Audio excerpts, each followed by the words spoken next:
Oui, allô, allô, allô, bonsoir. Allô, allô, allô, allô, bonsoir, bonsoir tout le monde. Oh, oui, bienvenue à Evie Immigration. Mettez les commentaires pour que je voie ce qui est connecté. Donc, mettez les commentaires, s'il vous plaît. Bienvenue sur notre page Evie Immigration. Mets la lumière, s'il te plaît. Oui, bienvenue, bienvenue. Et partagez la page, partagez le direct. Et mettez les commentaires afin que je voie qui est connecté. Déjà, meilleur bonne fête de Pâques à tous les chrétiens, à tous ceux-là qui sont dans les bruits aujourd'hui, comme on dit communément en Afrique, principalement au Cameroun. Donc, mettez, mettez les cœurs, mettez les cœurs. J'espère que la vidéo n'est pas sombre, hein, j'espère. J'espère. Bonsoir, bonsoir tout le monde et bienvenue sur notre page. Bonsoir Rodrigue, bonsoir notre fidèle abonné, bonsoir. Bonsoir Rosine, bonsoir Kwasi. Bonsoir, bienvenue à Evie Immigration, bienvenue à notre rendez-vous hebdomadaire. J'aurais dû ne pas faire ce live aujourd'hui, mais comme je l'ai toujours, comme je vous l'avais promis, non, sauf cas de maladie, donc je vous donnerai toujours un live le dimanche. Sur notre page Facebook Evie Immigration page pour ceux qui nous suivent sur YouTube. Donc chaque dimanche, je fais un live sur notre page Facebook. Notre page Facebook est Evie Immigration page. Evie Immigration page parce que nous avons un compte Evie Immigration qui n'est pas la page. Donc nous avons également une autre page qui est Evie Immigration. Sur celle-là, nous ne communiquons pas beaucoup. Notre page officielle est vraiment celle sur laquelle je communique aujourd'hui, celle sur laquelle je fais les lives. Donc, Evie Immigration page, c'est notre page Facebook. Partagez le direct, partagez et bienvenue encore. Bienvenue et bonne fête de Pâques à ceux qui viennent de se connecter. Et surtout, ne mangez pas beaucoup, hein, ne mangez pas beaucoup. Donc, bonsoir, bonsoir Amy, bonsoir, bonsoir tout le monde. Bonsoir Lionel, notre fidèle abonné, bonsoir. Donc, ça c'est, je vois que c'est l'homme. Bon, lui, je le vois. Apparemment, vous êtes nouveau. J'ai jamais vu ce nom-là. Zida, bonsoir. Bonsoir Zida, notre fidèle abonné, bonsoir. Et bienvenue sur notre page. Donc, aujourd'hui, nous allons parler des permis de travail aujourd'hui, notamment la différence entre un permis de travail ouvert et un permis de travail fermé. Parce que nous nous sommes rendus compte, moi particulièrement, je me suis rendu compte que beaucoup parmi vous ne connaissent même pas c'est quoi un permis de travail et bien évidemment la différence entre un permis de travail fermé et un permis de travail ouvert. Donc, je commence toujours par me présenter. Je suis Evelyne Gompé, consultante accréditée en immigration au Canada, membre du Collège des consultants, qui est l'organisme canadien qui réglemente notre profession. Donc, je suis en même temps PDG du cabinet canadien Evie Immigration, qui est une entreprise canadienne basée uniquement au Canada. Uniquement. Donc, nous n'avons pas de bureau physique dans un autre pays. Nos bureaux sont essentiellement basés au Canada. Mais pour tous ceux-là qui souhaitent un accompagnement par notre cabinet, quel que soit votre pays de résidence, quel que soit votre pays de citoyenneté, votre pays d'origine, nous pouvons vous aider à immigrer au Canada si vous le souhaitez, bien évidemment. Donc également, je suis membre du ministère de la Justice, je suis commissaire à la sermentation au ministère de la Justice du Québec. Nos bureaux sont basés dans la province du Québec et principalement dans la ville de Longueuil. Nous sommes une entreprise canadienne, nous ne travaillons pas les fins de semaine. Donc, nous travaillons du lundi au vendredi, de 8h30 heure de Montréal à 16h. 8h30 heure de Montréal à 16h du lundi au vendredi. Les week-ends, nous ne travaillons pas. Et pour ceux qui ne savent pas, ce week-end, c'est congé au Canada. Depuis vendredi, les bureaux rouvrent au Canada à partir de mardi. Donc, pour tous ceux-là qui nous ont écrit et qui s'impatientent, prenez votre patience, votre mal en patience. Nous vous répondrons mardi à l'ouverture des bureaux. Donc, si vous nous avez écrit, s'il vous plaît, soyez patients. Nous vous répondrons lorsque nous reprendrons avec le service mardi. D'accord? Et pour tous ceux-là qui souhaitent un accompagnement par notre cabinet, ça passe par une consultation. Laquelle consultation, bien évidemment, me permet de vous rencontrer à travers Zoom. C'est une évaluation virtuelle. Donc, je vous rencontre pour une évaluation qui me permet bien évidemment de vous édifier sur l'immigration au Canada, répondre à toutes vos préoccupations et par la suite évaluer votre profil afin de voir si je peux vous aider ou pas. Donc, je suis professionnelle en immigration, je n'aide pas tout le monde. C'est à l'issue d'une évaluation, une consultation qui coûte 50 000 pour ceux qui sont en Afrique, notamment au Cameroun, au Burkina et en Côte d'Ivoire. Et ceux qui sont en dehors de ces 3 pays-là, ça coûte 125 $ que vous pouvez payer par REA, par MoneyGram ou bien par Western Union. Ça vous permet bien évidemment de me rencontrer physiquement, donc virtuellement, et on échange par rapport à l'immigration afin que je voie si je peux vous aider ou pas. D'accord? Et en passant, nous n'obligeons personne à faire avec notre cabinet. Donc, si vous souhaitez un accompagnement, ça passe par une consultation, c'est obligatoire. À défaut, si vous voulez les services gratuits, vous voulez les conseils gratuits, venez le dimanche pendant mes lives, vous posez vos questions et il me fera plaisir de vous répondre. Nous sommes une entreprise et nous avons des charges. Nous ne donnons aucun conseil gratuit. Il y en a qui nous écrivent pour nous dire, est-ce que le gouvernement canadien ne vous paye pas suffisamment? De grâce, si le protocole de notre cabinet ne vous intéresse pas, ne vous arrange pas, allez ailleurs, aussi simplement. Et voilà pourquoi on ne se perd pas le temps.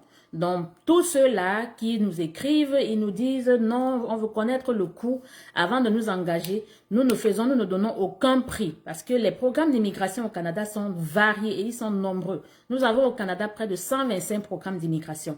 Et chaque programme, dont les prix, les coûts de nos honoraires sont en fonction du programme qui est adéquat à vous. Et bien évidemment, tous les programmes n'ont pas les mêmes prix. Et même les délais dépendent de chaque programme, de chaque province et bien évidemment de votre pays de résidence. Donc voilà en gros ça. Donc pour ceux qui viennent de se connecter, bienvenue encore, bienvenue à Evie Immigration. Et nous allons rentrer dans le vif du sujet. Et récemment, cette semaine, nous avons reçu beaucoup de gens qui nous écrivent parce que, voilà, on leur a demandé de payer 50 000.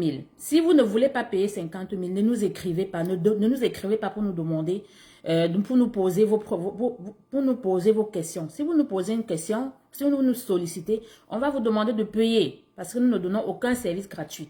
Nous sommes une entreprise, j'ai des employés et moi également, je dois être payé. D'accord?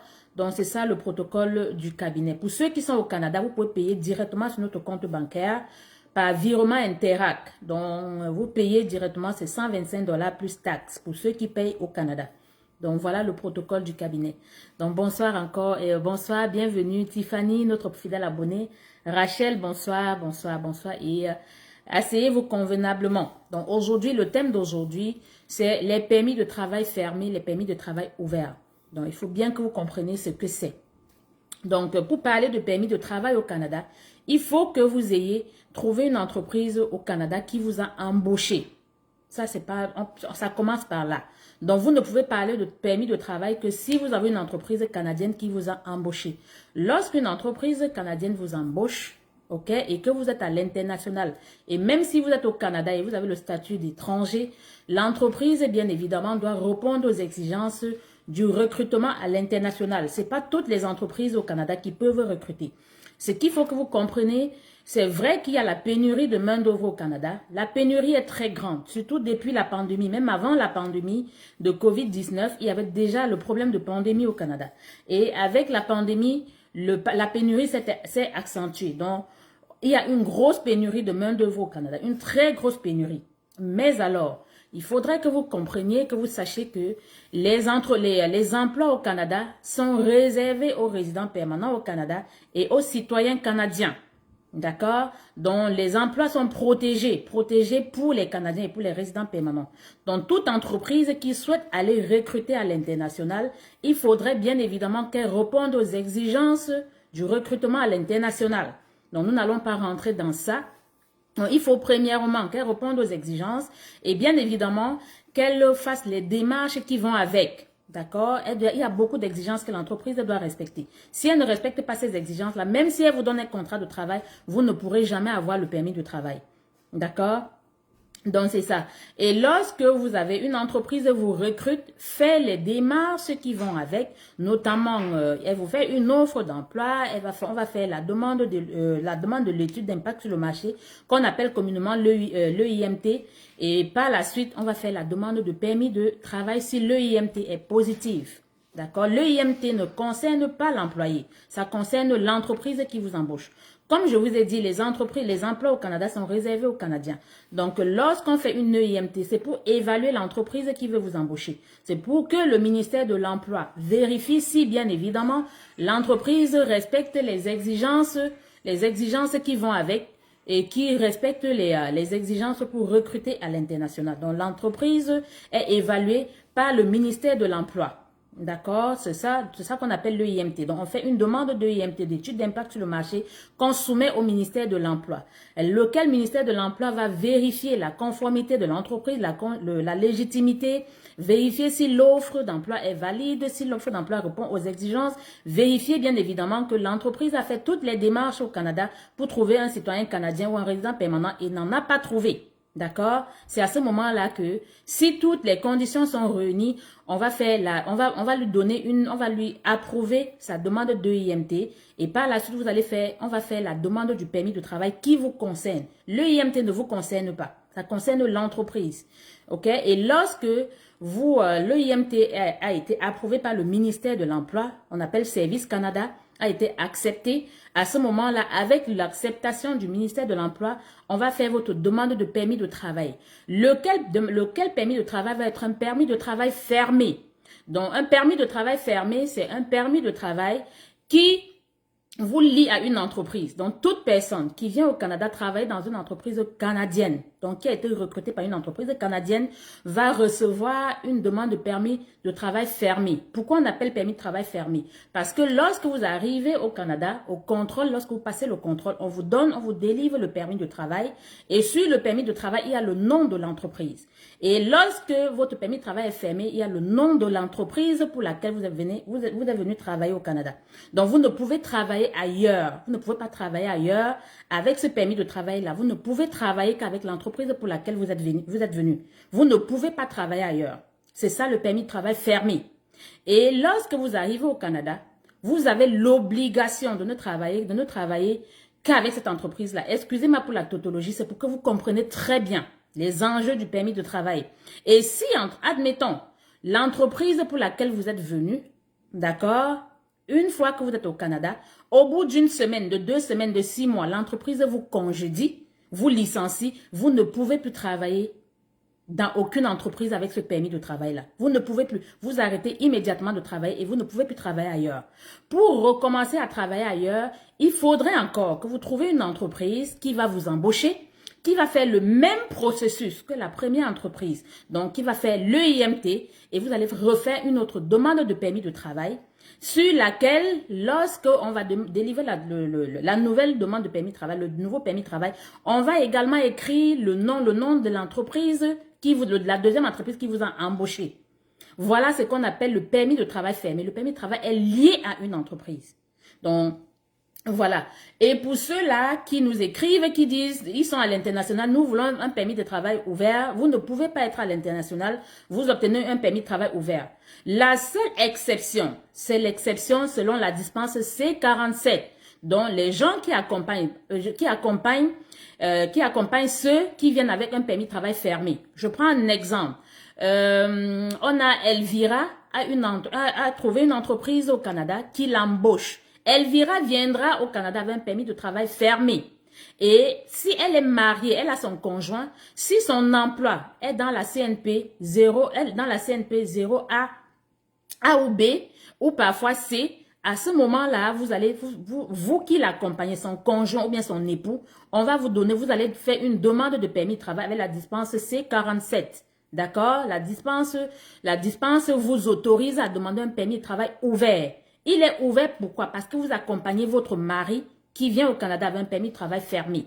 Ça, c'est les seules exceptions pour ceux qui viennent avec un permis de travail ouvert. Le permis de travail ouvert vous permet, lorsque vous arrivez au Canada, de travailler n'importe où, avec n'importe quelle entreprise, dans n'importe quelle province. D'accord? Il est vraiment ouvert. À la seule différence, c'est que sur le permis de travail, on va toujours mettre la dispense.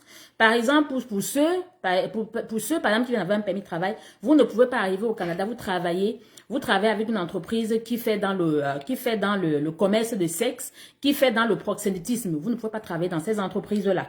D'accord? Donc, c'est ça la différence entre un permis de travail ouvert et un permis de travail fermé. Le permis de travail fermé, si je récapitule, c'est pour ceux qui viennent au Canada étant embauchés par une entreprise canadienne. Eux, ils reçoivent, lorsqu'ils arrivent au Canada, on leur donne un visa travailleur.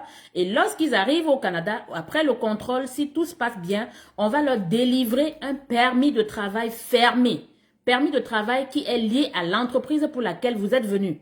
Par contre, si vous venez, vous qui êtes travailleur avec votre femme viendra et lorsqu'elle arrive au contrôle, comme vous, on va lui délivrer un permis de travail ouvert. Son permis de travail ouvert est lié à votre permis de travail. Elle peut travailler n'importe où. Son permis de travail, parce que son permis de travail est ouvert. Et ceux aussi qui peuvent recevoir un permis de travail ouvert, ce sont ceux-là qui, par exemple, au Québec, d'accord, pour ceux qui sont au Québec, qui ont reçu un CSQ et qui sont au Canada, peuvent demander un permis de travail ouvert avec leur CSQ, leur certificat de sélection du Québec. Et ceux qui sont à l'international, notamment ceux du Québec, ils peuvent demander un permis de travail ouvert s'ils ont été sélectionnés par le gouvernement du Québec, ARIMA, et ils ont reçu une invitation à présenter un permis de travail plus. À ce moment-là, quand ils présentent leur demande de permis de travail, étant à l'international, on leur donne un permis de travail ouvert. Ça, c'est les exceptions. Et ceux qui sont déjà au Canada, ceux qui reçoivent le permis de travail ouvert, ce sont les étudiants, ceux qui ont étudié au Canada. Et après leurs études, ils sont admissibles au permis de travail post-diplôme. Leur permis de travail post-diplôme est ouvert. Ça leur permet de travailler dans n'importe quelle entreprise.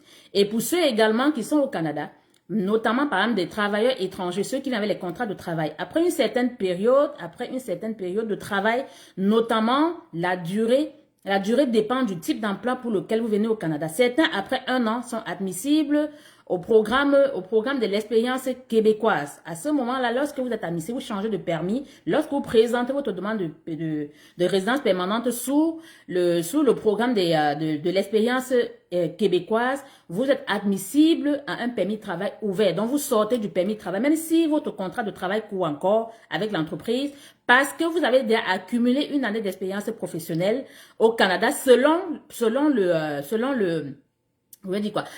le type d'emploi que vous occupez. Si c'est un travail semi-qualifié, il faudrait que vous travaillez au moins 2 ans pour être admissible au programme, à la résidence permanente sur le programme de l'expérience québécoise. Et une fois que vous avez présenté ça, vous faites la demande de permis de travail. On appelle ça la demande de permis de travail la demande de permis de travail transitoire parce que vous avez présenté une demande de résidence permanente. OK? Et pour ceux qui sont dans les provinces anglophones, eux, ils peuvent présenter un permis de travail selon plusieurs dispenses, notamment la dispense C18, C16, il y en a beaucoup. Mais lorsque vous venez parce que vous avez une offre d'emploi au Canada, votre permis de travail va être fermé. Il va être fermé, il va être lié à l'entreprise pour laquelle vous venez. Ce sont les seuls qui reçoivent un permis de travail ouvert à partir de l'international. Ce sont les conjoints, vos conjoints qui vous accompagnent. Et dorénavant également, depuis janvier, même les enfants. Si vous avez vos enfants qui ont plus de 16 ans, ils peuvent présenter dorénavant, lorsqu'ils vous accompagnent au Canada, ils peuvent présenter un permis de travail selon la dispense, je crois que c'est C47 et C43. Donc, ils peuvent présenter dorénavant un permis de travail. Ils ne sont pas obligés forcément de présenter un permis d'études ou un visa visiteur. Ils peuvent demander un permis de travail également. Parce qu'au Canada, l'âge légal pour travailler pour les enfants, c'est 14 ans et 15 ans dans certaines provinces. Au Québec, par exemple, c'est 14 ans. En Ontario, au Québec, c'est 14 ans. Dans d'autres provinces anglophones, c'est 15 ans. Dans d'autres, c'est 16 ans. Donc, généralement, quand un enfant a plus de 16 ans et qui accompagne son père qui est travailleur au Canada, il peut faire sa demande de permis de travail selon la dispense C40, donc selon cette dispense-là, parce qu'il accompagne son papa. D'accord? Donc, lui, il va recevoir un permis de travail ouvert parce qu'il accompagne quelqu'un qui a un permis de travail fermé. Donc, en gros, c'est ce que je peux vous dire pour le permis de travail. Et en ce qui concerne les délais sont relativement longs. Pourquoi? Parce que, notamment au Québec, si vous venez travailler au Québec, quel que soit le domaine, quelle que soit la CNP, ou bien quelle que soit la classification de l'emploi, vous allez passer par 3 ministères. Le ministère de l'Immigration du Québec, le ministère de l'Emploi et le ministère de l'Immigration fédérale. Obligatoire pour tous ceux qui viennent au Canada. Pour tous ceux qui viennent au Québec, travailler dans la province du Québec. Par contre, lorsque vous allez travailler dans les provinces anglophones, notamment dans les provinces anglophones, si vous avez une offre d'emploi dans un domaine qualifié et que vous parlez, vous êtes francophone, enfin vous êtes d'expression française, vous avez fait votre test de français et que l'emploi est un emploi qualifié ou semi-qualifié, vous allez faire une demande de permis de travail sur le programme de la mobilité francophone. À ce moment-là, vous ne passez pas par le ministère de l'Emploi. Vous faites directement votre demande de permis de travail sans passer par le ministère de l'Emploi. C'est relativement plus court. Donc, mais ceux qui viennent au Québec, vous passez par le ministère de l'Immigration du Québec pour demander le CAQ. On passe par l'étude d'impact avec le ministère de l'Emploi et par la suite le ministère de l'Immigration fédérale. C'est relativement long. Ça peut varier les délais. Quand vous êtes au Québec, ça peut varier entre 5 mois, 7 mois, voire même 1 an. Et dans les prochains jours, vous verrez beaucoup de nos clients qui ont reçu leur visa travail, qui vont arriver, ils vont faire le témoignage. Ils vous diront, j'en ai un que j'ai fait sa demande de permis, j'ai commencé sa demande dans son processus, il a eu son employeur qui l'a embauché en septembre 2021. Et en novembre 2021, j'ai commencé son processus. Ce n'est que la semaine passée qu'il a déposé son passeport au bureau des visas pour recevoir son visa. D'accord? Le processus, imaginez, c'est depuis novembre 2021. On parle là de pratiquement 1 an, 7 mois. C'est relativement long. C'est relativement long. Donc, dépendamment de beaucoup de paramètres. Donc, en gros, c'est ça. C'est ça, les permis de travail fermés, les permis de travail ouverts. Donc, c'est ça. Donc, José, tu me la bonsoir, madame, reçoit les... Merci, José. Je vous les retourne. Je vous les retourne également. Donc, je vais passer aux questions. Donc, ceux qui n'ont vraiment pas compris c'est quoi un permis de travail fermé et un permis de travail ouvert, vous pouvez réécouter la vidéo. La vidéo sera enregistrée sur notre page. Donc, le permis de travail fermé, c'est pour ceux qui viennent au Canada travailler dans une entreprise qui les a embauchés. Ça, on va leur délivrer un permis de travail fermé lorsqu'ils arrivent au Canada. À l'aéroport, on va leur délivrer le permis de travail fermé. D'accord? Le permis de travail fermé leur permet de travailler uniquement avec l'entreprise pour laquelle ils sont venus. D'accord? Et bien évidemment, pour ceux qui, si vous avez votre conjointe qui vous accompagne, votre conjointe va demander un permis de travail ouvert parce qu'elle vous accompagne. C'est elle qui recevra un permis de travail ouvert parce qu'elle accompagne un travailleur étranger temporaire au Canada. Et il faut bien que, pour que votre conjointe soit admissible à un permis de travail ouvert, il faudra que votre emploi soit dans un domaine qualifié ou semi-qualifié. C'est vrai que depuis janvier, ils ont annoncé une politique d'intérêt qui va permettre dorénavant à tous ceux qui viennent travailler au Canada, quel que soit le domaine, de faire venir leur conjoint avec des permis de travail ouverts. Mais c'est progressif. Pour le moment, c'est pas encore ouvert à ceux qui travaillent dans un domaine non qualifié, dont la CNP, CED. C'est pas encore ouvert à eux. Donc, ils ont dit ils vont ouvrir progressivement. Donc, ça se peut que si vous êtes au Canada et vous êtes dans un domaine, vous faites le travail général, par le passé, vous ne pouviez pas faire venir votre famille, vous ne pouviez pas faire venir votre femme, mais vos enfants, vous pouviez faire venir vos enfants. D'accord? Donc, suivez attentivement l'actualité. Peut-être dans les prochains mois, ils vont ouvrir la possibilité pour vous également de faire la demande de permis de travail ouvert pour votre femme. Ok? Donc, c'est pas encore, ça a été annoncé et donc c'est progressivement qu'ils sont en train d'ouvrir. Donc, en gros, c'est ça. On va passer aux questions. Bonsoir, bonne fête, marraine. Merci Serge Ngako. Bonsoir Patou, bonsoir Anef, bonsoir, c'est vraiment formidable de pouvoir nous éclaircir sur ces différents permis de travail, merci. Le plaisir est partagé, mon cher, le plaisir est partagé. Le but, bien évidemment, c'est de vous édifier sur l'immigration pour que vous compreniez les concepts. Parce que beaucoup nous écrivent, ils nous disent, nous voulons un permis de travail permanent. Vous ne pouvez pas, de l'international, obtenir un permis de travail permanent. Non. Ce sera le permis de travail lorsque vous êtes à l'international. La durée maximale, c'est 3 ans. Généralement, les entreprises donnent 2 ans, mais la durée légale pour ceux qui viennent travailler ici temporairement, c'est 3 ans maximum. Donc, ceux qui vous donnent des permis de travail avec des durées de 36 mois, de 6 ans, sachez que c'est du faux. C'est un faux permis de travail. Le maximum, quand vous êtes à l'international, quand vous faites une demande de permis de travail, le maximum qu'on peut vous donner, c'est 36 mois, 3 ans. Donc, après la visite médicale favorable pour un permis de travail fermé, est-ce qu'on peut faire sa valise? La visite médicale, il faudra bien évidemment que ce soit favorable. Que ce soit favorable. Généralement, avec, avec le représentant, ou bien si vous l'avez fait vous-même, lorsque vous faites votre visite médicale, au bout de maxi une semaine, 10 jours, vous allez sur votre portail voir si l'examen médical est favorable. Si l'examen médical est favorable, vous pouvez commencer à faire votre valise, mon cher. OK? Mais quand c'est rendu quand même au niveau de l'examen médical, la seule chose qui peut faire que vous ne soyez pas, le visa vous soit refusé, c'est si l'examen médical n'est pas bon. Mais en globalité, qu'est-ce qu'ils recherchent dans l'examen médical? Ils recherchent les infections pulmonaires. Même si vous avez les infections pulmonaires, ils ne vont pas vous refuser le visa. Ils vont vous demander d'aller vous faire traiter et revenir refaire l'examen médical. Si l'examen médical est bon, votre visa va vous être délivré. Donc, rarement quand même, jusqu'ici, je n'ai pas encore eu des clients qui ont eu une demande de visa refusée pour des raisons médicales. Donc, je n'en ai pas jusqu'ici. Bonsoir. J'ai recommandé votre cabinet à plusieurs personnes et j'ai le retour de leur consultation. Merci Bertrand, merci pour la confiance, merci pour la fidélité. Et je dis toujours, je ne garantis le visa à personne. Personne. Dans la mesure où c'est pas mon cabinet qui délivre les visas. Les visas sont délivrés par le gouvernement du Canada. Mais à l'issue d'une consultation, une évaluation, je peux vous dire concrètement si je peux vous aider ou pas. Vous allez voir, beaucoup de nos clients vont vous le dire. J'en évalue beaucoup. Depuis le début d'année, j'ai évalué au moins une centaine de personnes. Donc, lorsque le profil n'est pas bon, je ne me gêne pas de vous dire, voilà, le profil n'est pas bon. Je vous nourris pas d'espoir. Et il faut aussi comprendre, mon cabinet, nous sommes un cabinet accrédité en immigration. Nous avons également un permis de recrutement des travailleurs étrangers. D'accord? Mais c'est pas nous qui recrutons. Nous recrutons pour les entreprises canadiennes. Et je ne peux pas vous garantir que je vais vous trouver un emploi au Canada. Non. Je ne peux pas. Lorsque votre profil cadre uniquement avec un permis de travail, honnêtement, je vous montre comment aller chercher vous-même un contrat de travail. Vous pouvez aller chercher vous-même sans avoir à payer quoi que ce soit. Et aucune entreprise au Canada ne va vous demander de payer pour être recruté. Les entreprises vous recrutent gratuitement. Gratuitement.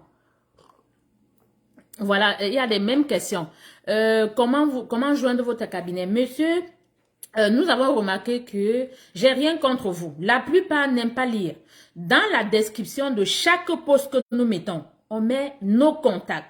On met notre lien, notre site internet et bien évidemment notre courriel. Vous pouvez nous joindre par courriel. Pour ceux qui demandent le numéro WhatsApp, aucune entreprise ne travaille avec WhatsApp. Même dans vos pays, vos entreprises ne travaillent pas avec WhatsApp.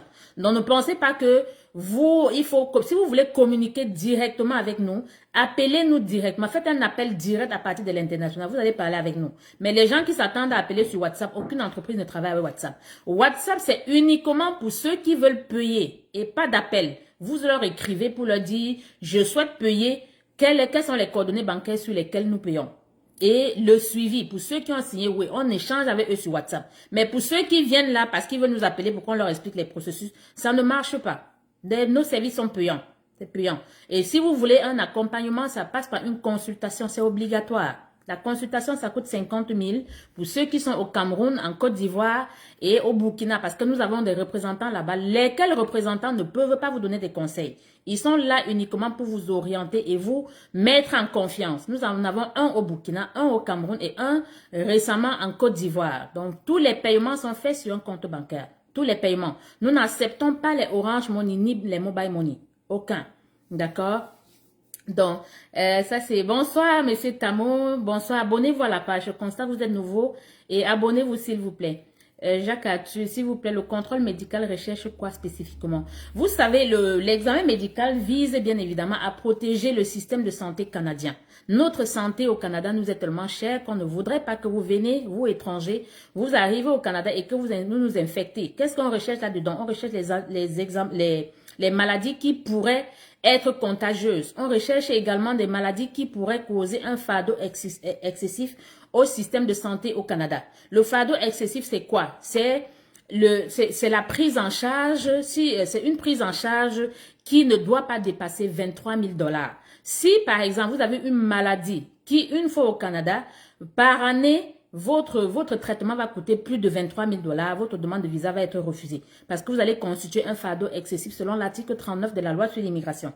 D'accord? Mais si ça va constituer, votre traitement annuel va coûter moins de 23 000 $, il n'y a pas de problème, on ne va pas vous refuser le visa.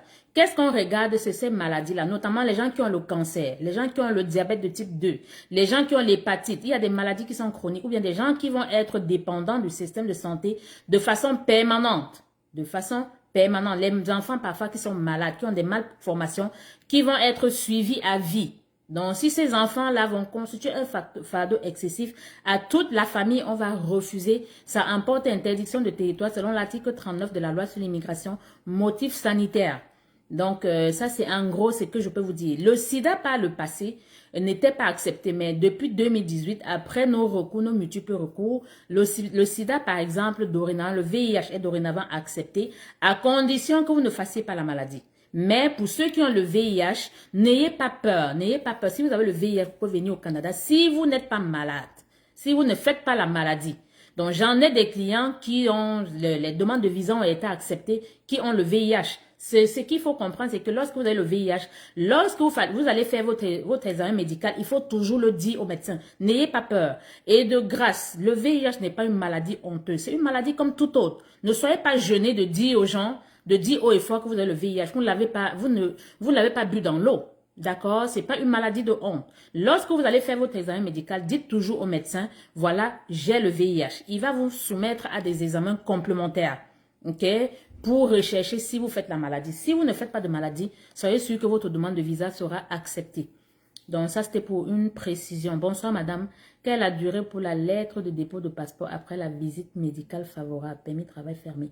Lorsque vous recevez une lettre de demande de passeport, vous en avez pour 30 jours. La lettre est valide pour 30 jours. Pendant les 30 prochains jours, vous devez aller au bureau de visa, déposer votre passeport avec cette lettre-là. Donc déjà, lorsque vous recevez la lettre, une lettre de request passeport, ça veut dire que votre visa a déjà été imprimé. On vous demande juste d'envoyer les passeports pour qu'on émette les visas. Ça, c'est pour répondre au monsieur. S'il vous plaît, la reine, quelle a duré entre la visite médicale et le dépôt de passeport? Généralement, ça dépend du programme. Si c'est un programme de résidence temporaire, notamment les permis d'études et les contrats de travail, généralement, lorsque l'examen médical est favorable, au bout de 10 jours maximum, vous allez recevoir, on reçoit la lettre de demande de passeport original. D'accord? Surtout pour les travailleurs. Mais parfois, lorsque vous venez avec votre épouse, ça se peut que votre demande, on vous envoie la lettre de demande de passeport original sans la lettre de votre épouse. C'est lorsque vous arrivez au Canada, lorsque vous validez votre entrée au Canada et que vous entrez, qu'on va demander le passeport de votre épouse. Ça dépend, c'est vraiment au cas par cas. C'est au cas. J'ai un cas présentement. Le conjoint et la conjointe ont fait leur examen médical et tout est favorable. Quand je regarde dans mon portail de représentant, même l'examen médical de la conjointe est favorable. Mais ils ont envoyé la lettre uniquement pour le requérant principal, le travailleur. Donc, celui qui a le conjoint, celui qui vient travailler.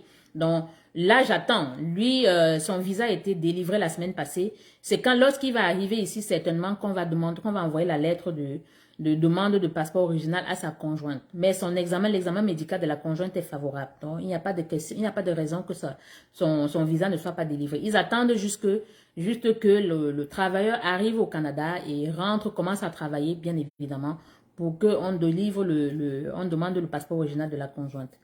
Donc, s'il vous plaît, j'aimerais savoir si un détenteur de résidence permanente paye le même montant pour les droits de scolarité qu'un Canadien. Oui. Lorsque la différence entre un citoyen canadien et un résident permanent, c'est uniquement au niveau du vote, des élections, dans le droit de vote. Un résident permanent, lorsque vous arrivez au Canada, vous avez les mêmes droits qu'un citoyen. Les mêmes droits, mêmes devoirs, mêmes obligations qu'un citoyen, à la seule différence que le citoyen canadien, lors des élections, peut voter. Mais vous, le résident permanent, vous ne pouvez pas voter. C'est la seule différence. Donc, droit de scolarité, la santé, tout, vous avez les mêmes droits, les mêmes. Uniquement, l'exception, c'est uniquement le droit de vote qui appartient aux citoyens. Moi, je suis citoyen canadienne aujourd'hui. Le résident permanent qui est arrivé au Canada hier a les mêmes droits que moi. À la seule différence que lorsqu'il y a des élections, moi, je peux voter, mais le résident permanent ne peut pas voter. C'est la seule différence. Donc, Edouard Badou, quels sont les examens médicaux demandés?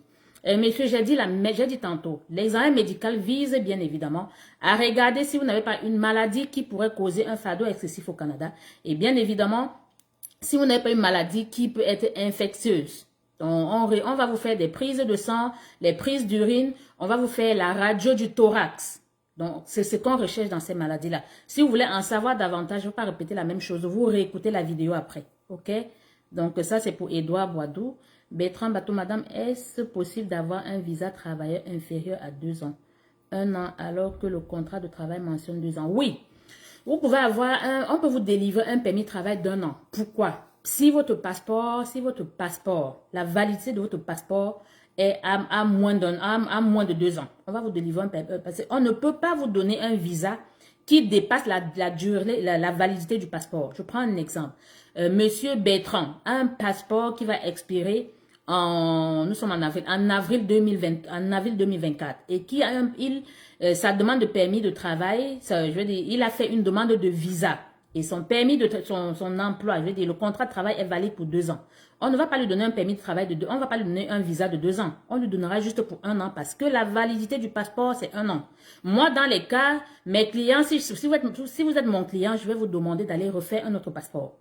Je vous demande de refaire un autre passeport. Parce que après un an, il vous faudra refaire le passeport et il faut reprendre le processus à 0. Donc, ça va vous coûter cher inutilement. Donc, il vaut mieux aller faire un autre passeport avant de présenter la demande de permis de travail. D'accord? Pour qu'on puisse vous donner la durée. Donc, on vous donne un visa qui est proportionnel à la durée de votre contrat de travail. Donc, ça, c'est pour répondre à l'autre. Donc, j'espère que j'ai répondu à toutes les questions. Avec un permis de travail fermé, est-ce qu'on peut travailler en même temps, suivre une formation? Vous pouvez suivre une formation, ok, de moins de 6 mois. Vous pouvez suivre une formation de moins de 6 mois et une formation qui n'est pas diplômante. Déjà, ce qu'il faut comprendre, lorsque vous avez un permis de travail, vous n'avez pas le droit d'étudier. Mais, ceux qui peuvent, et vous pouvez faire une formation de moins de 6 mois qui n'est pas diplômante. Ce n'est pas illégal. C'est pas illégal. Mais moi, généralement, je ne conseille pas ça à mes clients. Lorsque vous avez un permis de travail, venez travailler et laissez les études. Si vous voulez étudier, ce que vous faites, faites une demande de permis d'études. Et si le permis d'études est accordé, à ce moment-là, vous passez au permis d'études. Mais une formation de 3 mois, une formation de 2 mois, une formation de 4 mois, vous pouvez la faire. C'est pas illégal. D'accord? C'est si la formation a plus de 6 mois ou bien si c'est une formation diplômante. Là, vous ne pouvez pas la faire. Okay, mais si c'est une formation non diplômante, bon, peut-être des attestations, des certificats, oui, vous pouvez les faire. Donc, comment joindre votre cabinet? Donc, vous allez sur le lien de la description, tout est là-dessus. Apprenez à lire.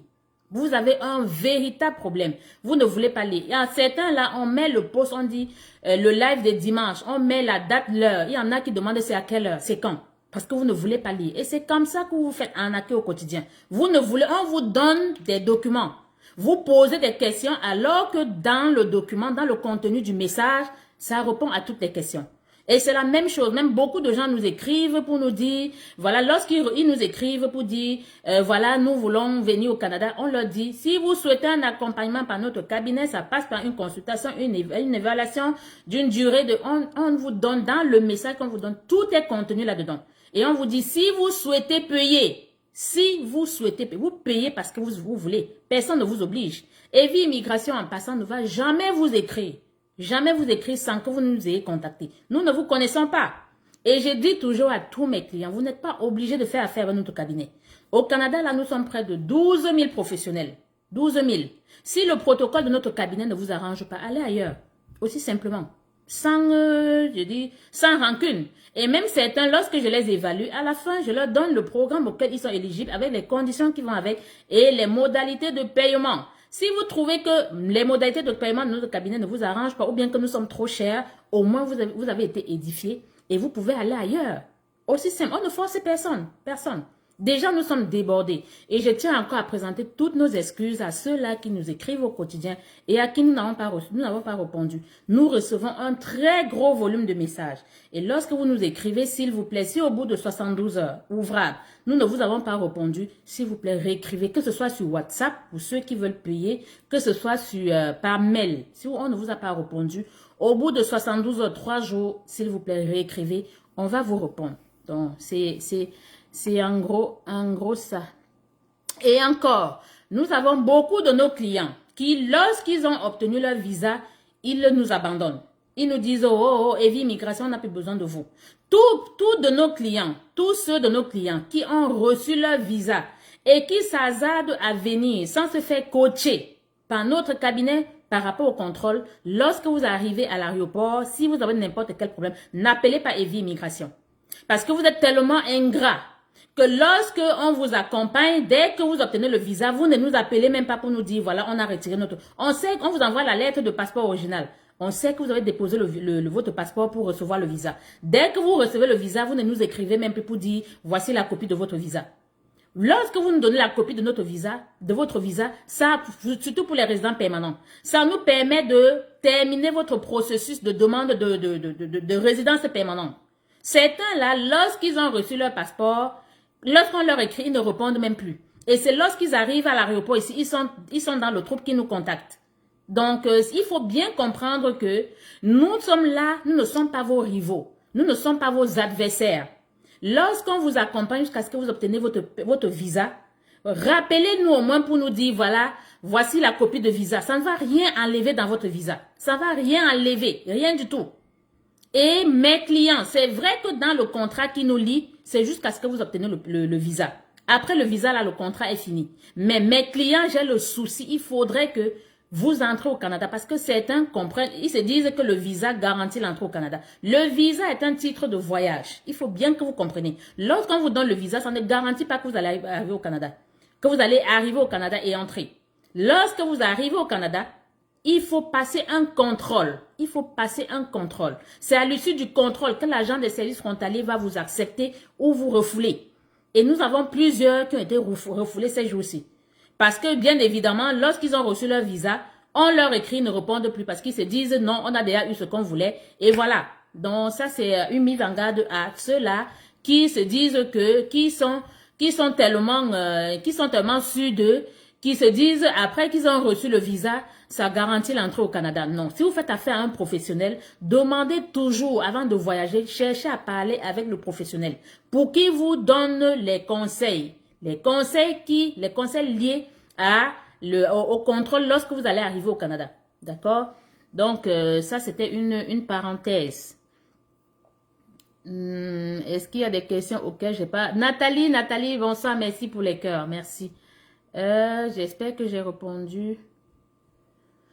Bertrand, à ça, madame, c'est une habitude camerounaise, ingratitude. Ils vont vous faire dire qu'ils vous ont payé. Effectivement, Bertrand, c'est comme si vous, ouais. Nous avons des clients qui sont arrivés cette semaine, qui n'ont pas pu entrer. Parce qu'ils ont été butés au niveau du contrôle. Ils étaient obligés de nous appeler. Pourquoi? Parce que dès qu'ils ont reçu leur visa, on leur écrit pour leur dire, envoyez-nous une copie de votre visa pour que nous préparions votre arrivée au Canada. Ils ne nous écrivent plus jamais. Je ne sais pas si en nous donnant un professionnel qui vous a suivi du début jusqu'à la fin, c'est vrai, vous avez payé.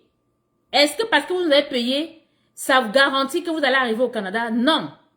Moi, c'est mon souci. C'est que chacun, lorsqu'il a payé, il a eu affaire à mes services. Il faudrait que je termine le processus. Et j'ai la conscience tranquille. Lorsque vous arrivez, vous entrez. D'accord? Je me limite pas. La plupart des professionnels, le plus souvent, dès que vous avez le visa, là, ils cherchent même plus à savoir si vous êtes arrivé. Moi, avec mes clients, là, je suis jusqu'à ce que vous arrivez au Canada. Et pour ceux qui n'ont pas de famille, je les accueille. Même si c'est dans une autre province. Je me déplace, je vais dans cette province-là, les accueillir. C'est très important. Donc, Tiffany, merci pour les cœurs. Et par rapport à la date d'expiration du passeport, c'est pareil pour la résidence permanente. Généralement, pour la résidence permanente, vraiment non. Parce que même si votre passeport est valide, généralement, les visas de résident permanent, le plus souvent, c'est 1 an, au grand max. C'est vrai que j'en ai vu par le passé 1 an et demi, mais le plus souvent, c'est 1 an. Voire même moins. Parfois, c'est 7, 8 mois, 9 mois, 10 mois. Mais c'est pas jusqu'à 1 an et demi. Donc, même si votre passeport est valide pour 2 ans, c'est correct. Même si c'est valide pour 1 an, c'est correct. Vous faites. Mais, généralement, pour des gens comme vous, le plus souvent, je leur dis, c'est toujours mieux de faire un autre passeport et qu'on mette le visa dans le nouveau passeport. Parce que si vous arrivez au Canada, après 1 an, il faudra bien évidemment que vous refassiez un autre passeport si vous voulez voyager. Mais si vous arrivez pour ne plus voyager, pour ne pas voyager dans les prochaines années, c'est correct. Mais c'est toujours mieux de refaire notre passeport. Mais ça n'influe en rien votre visa de résident permanent parce que le maximum, le plus souvent, c'est 1 an. Le grand max. Donc, l'autre, refaire le passeport, le plus souvent, c'est beaucoup plus pour les résidents temporaires. Ceux qui viennent avec les permis d'études, avec les permis de travail ou bien des visas visiteurs. OK? Et les seuls qui ne font pas l'examen médical, tout le monde qui vient au Canada fait un examen médical. Les seuls qui ne font pas l'examen médical, ce sont ceux qui viennent avec un visa visiteur. Donc, les étrangers qui viennent avec un visa visiteur.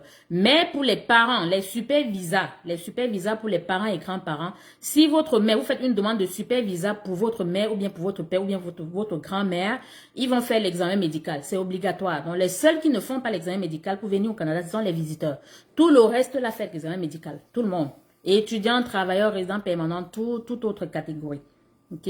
Donc, Tiffany, madame, une conjointe qui n'est pas la requérante principale peut prouver les fonds. Dans quel programme? Lorsque c'est programme de résidence permanente, les preuves de fonds, c'est pour que vous soyez avec votre conjoint ou pas, que vous venez avec votre conjoint ou pas, le conjoint doit prouver les fonds pour vous. Généralement, c'est 1 800 000 pour ceux qui vont dans les provinces anglophones. Donc, dans les provinces, dans le programme fédéral ou les programmes de résidence permanente selon les programmes des candidats des provinces. Mais au Québec, la preuve de fonds est très, très minime. Très, très minime. Personne seule, généralement, c'est 3 850 $. Personne seule. Pourtant, si vous allez dans une province anglophone, personne seule, c'est 13 325 $.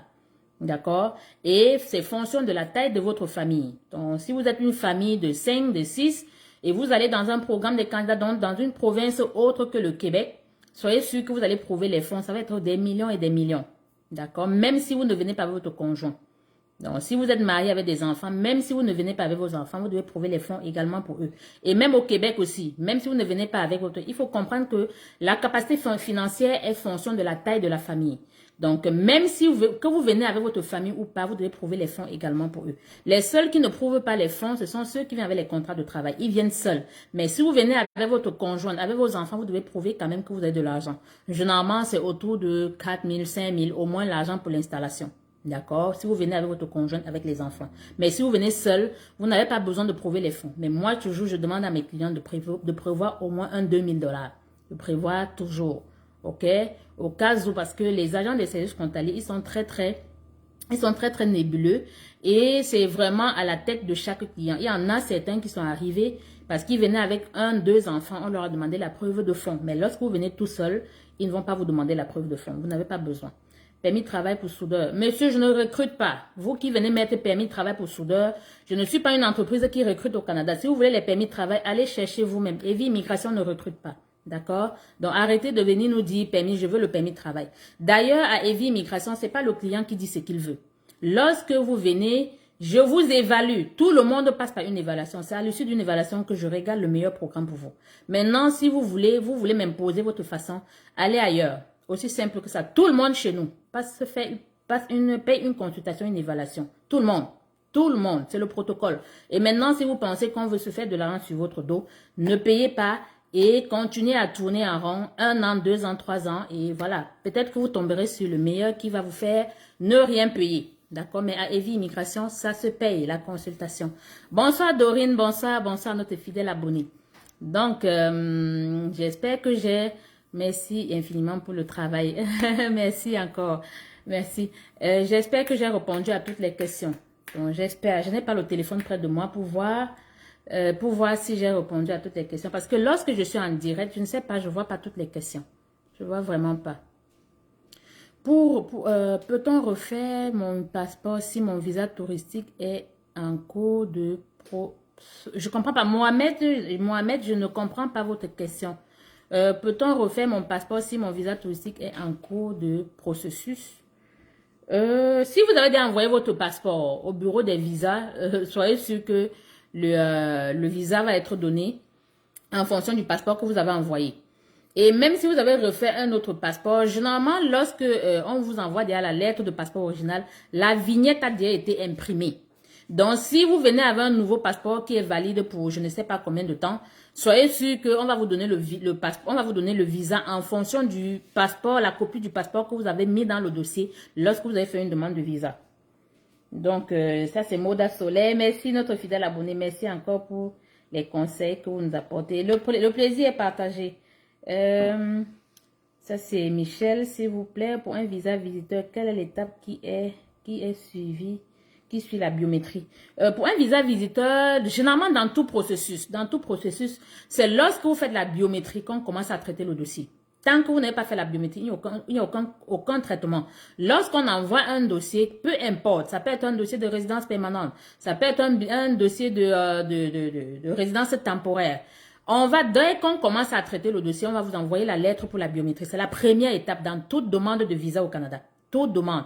Visa de résident permanent, étudiant et autres. C'est lorsque vous faites la biométrie qu'on commence le traitement. Si on vous envoie la lettre de la biométrie, vous allez vous coucher chez vous et on ne va jamais traiter le dossier. Donc, la biométrie est l'étape numéro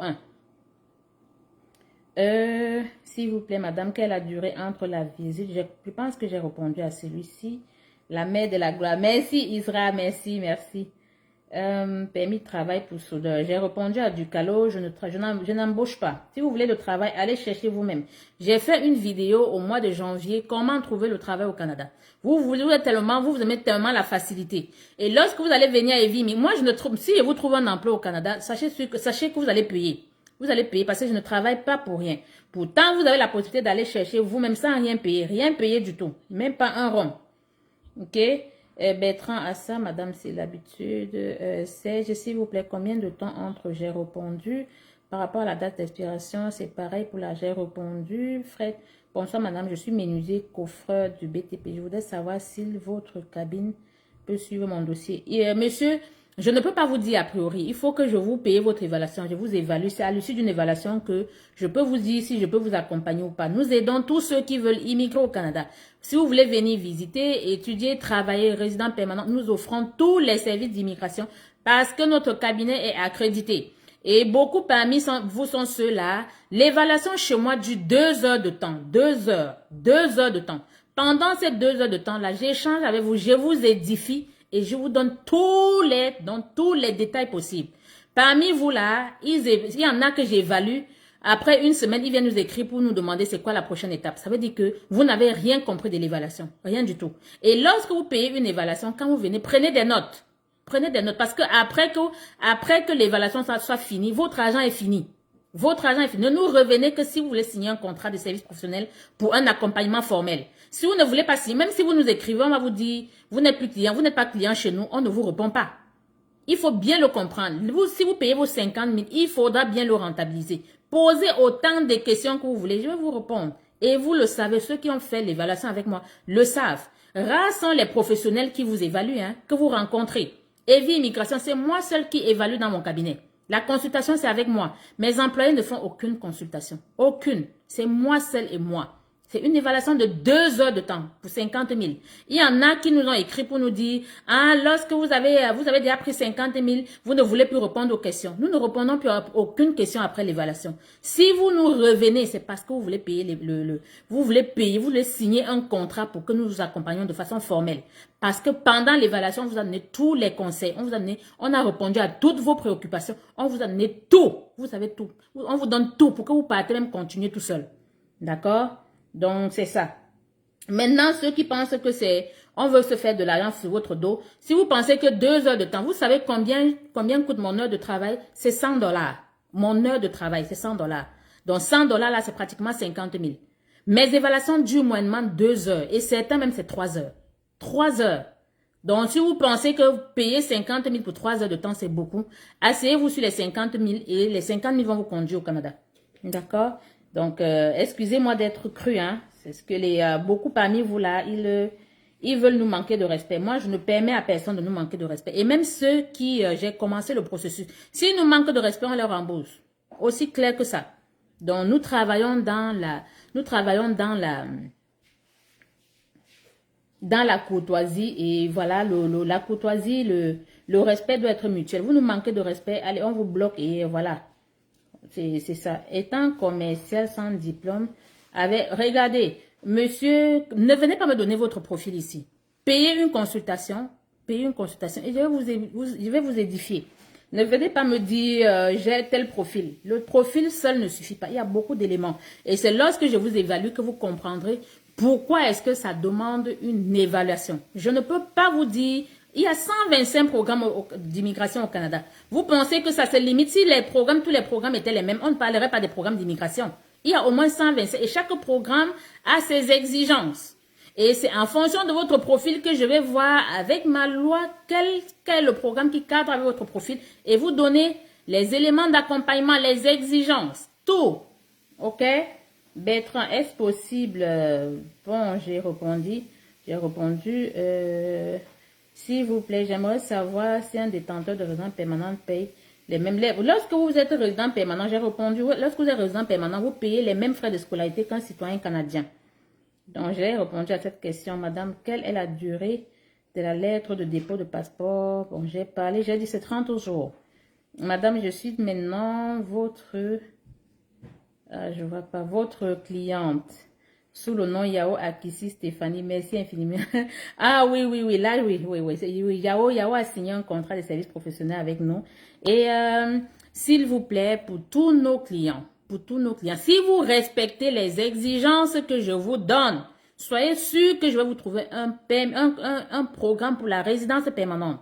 Si vous respectez mes exigences. Mais si vous avez signé le contrat et vous allez dormir chez vous, vous ne voulez pas aller faire le test de français, soyez sûr que je ne fais pas la magie. Donc, les explications sont claires comme de l'eau de roche. Donc, s'il vous plaît, le contrôle médical recherche quoi? J'ai répondu à cette question.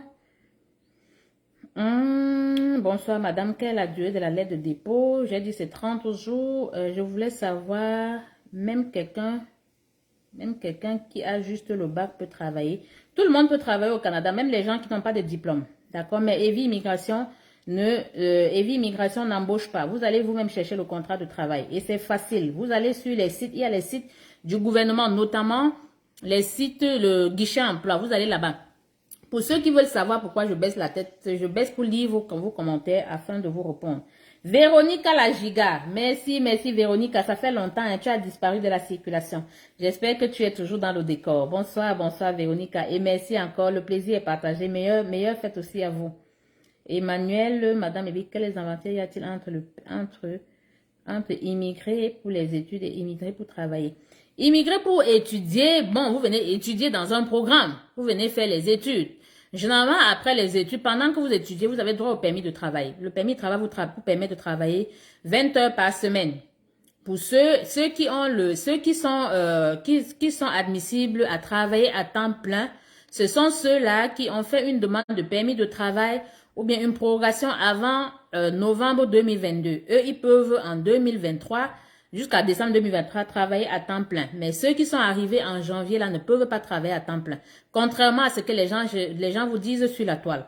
C'est le projet pilote a été sorti et il y a comme des exemptions qui vont avec. J'en ai beaucoup qui sont arrivés en janvier, qui sont là, ils travaillent à temps plein. Sachez qu'après vos études, vous allez rentrer chez vous parce que vous aurez brisé les conditions de votre permis d'études. Il faut faire très attention quand vous arrivez au Canada. Faites-vous accompagner par des professionnels. Arrêtez d'aller trouver des gens au quartier qui vous racontent n'importe quoi. Et professionnel, ça ne veut pas forcément dire avec moi. Donc, si vous trouvez ailleurs, allez-y. Moi, je n'ai aucun problème par rapport à ça.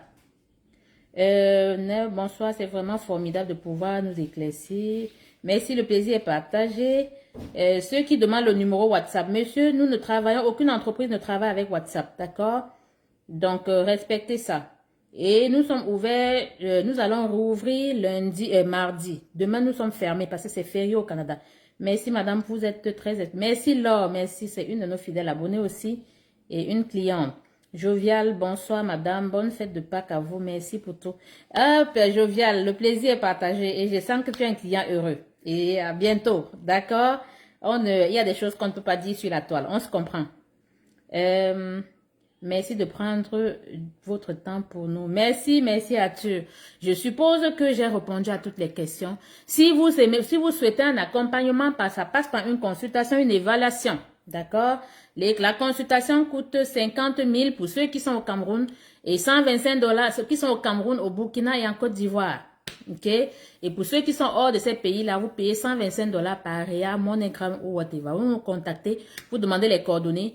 Et voilà. Et ce n'est pas obligatoire. Si vous ne voulez pas bien évidemment payer, personne ne va vous obliger. Ok? Evie Immigration est une entreprise qui ne donne aucun conseil gratuit. Si vous voulez les conseils gratuits, venez le dimanche et vous allez poser vos questions comme vous les posez là. Je vais vous répondre. Mais si vous nous contactez, sachez qu'on va vous dire, si vous souhaitez un accompagnement, ça doit passer par une consultation.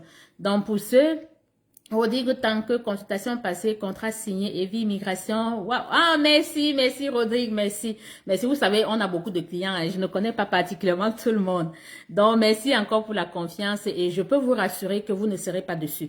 Ça là, si vous suivez nos instructions, Evie Immigration, c'est pour un service professionnel qui fait la différence. Qui fait la différence. Je suis pas là pour vous vendre le rêve canadien. D'accord? Donc, c'est ça. Bonsoir, comment ça va? Moi, je demande votre contact pour aller au Canada. C'est quel argent à combien? Donc, ça, c'est les mêmes gens. Monsieur, nous ne vendons pas du pain. D'accord? Si vous souhaitez un accompagnement, ça passe par une consultation. Laquelle consultation va me permettre d'échanger avec vous, évaluer votre profil et voir quel est le programme et vous dire combien ça va coûter si vous voulez qu'on vous accompagne. Aussi simple que ça. Maintenant, si payer 50 000, ça ne vous convient pas, de grâce, je suis désolée. Tout passe par une consultation. Nous travaillons comme les médecins. Lorsque vous êtes malade, vous allez à l'hôpital, vous rencontrez un médecin. Et lorsque vous êtes malade, vous n'appelez pas l'hôpital pour dire, voilà, je veux venir à l'hôpital, combien le traitement va coûter. Non, ça ne marche pas comme ça. Salut Tata, pour un visa visiteur, quelle est l'étape qui suit la biométrie? J'ai répondu. Donc, sur ce, je vous souhaite... et l'évaluation était bien détaillée d'ailleurs. J'ai été très satisfaite. Ah, merci Soraya, merci. Donc, vous savez, j'échange beaucoup avec beaucoup de clients, donc je ne me souviens pas des gens. Le nom ne me dit vraiment rien. Donc, merci pour la confiance, merci encore. Et bon début de semaine. Dans les prochains jours, dans les prochaines semaines, vous aurez beaucoup de témoignages. Evie Immigration, le mois d'avril là, c'est la gloire. Nous avons pratiquement 15 personnes qui ont eu les visas. Depuis le 1er avril, nous ne sommes que le 7, hein. Nous ne sommes que le 7. Nous avons 15 qui ont eu les visas. Et vous aurez les témoignages dans les jours, dans les semaines qui suivent. Merci pour ta franchise. Merci. Et surtout, prenez soin de vous. Prenez le temps de mûrir votre projet d'immigration. Les seuils d'immigration ont monté. Si vous n'êtes pas prêt pour 2023, préparez-vous pour vous pour 2024. Si vous n'êtes pas prêt pour 2024, préparez-vous pour 2025. Évitez tous ces gens qui sont sur la toile pour vous raconter ce que vous voulez entendre. Evie Immigration ne vous racontera jamais. Ma connexion est super chiante et je peine à vous suivre. C'est pas grave, Dorine. La vidéo va être enregistrée sur la page. Et voilà, possible pour celui du Togo, comment rejoindre. Monsieur, nous accompagnons tous ceux qui veulent immigrer au Canada, quel que soit votre pays. Vous n'avez pas besoin qu'on soit dans votre pays pour vous accompagner. D'accord? Donc, si vous êtes au Togo, vous nous faites un courrier. Vous allez sur notre site internet qui est www.eviimmigration. Nous avons également notre courriel qui est service avec un S à la fin à commercial-eviimmigration.com. Vous nous faites un courriel et on va vous demander de payer. Si vous voulez payer, vous êtes au Togo, on va vous envoyer les coordonnées. Vous payez par MoneyGram ou Ria. Vous payez 125 $.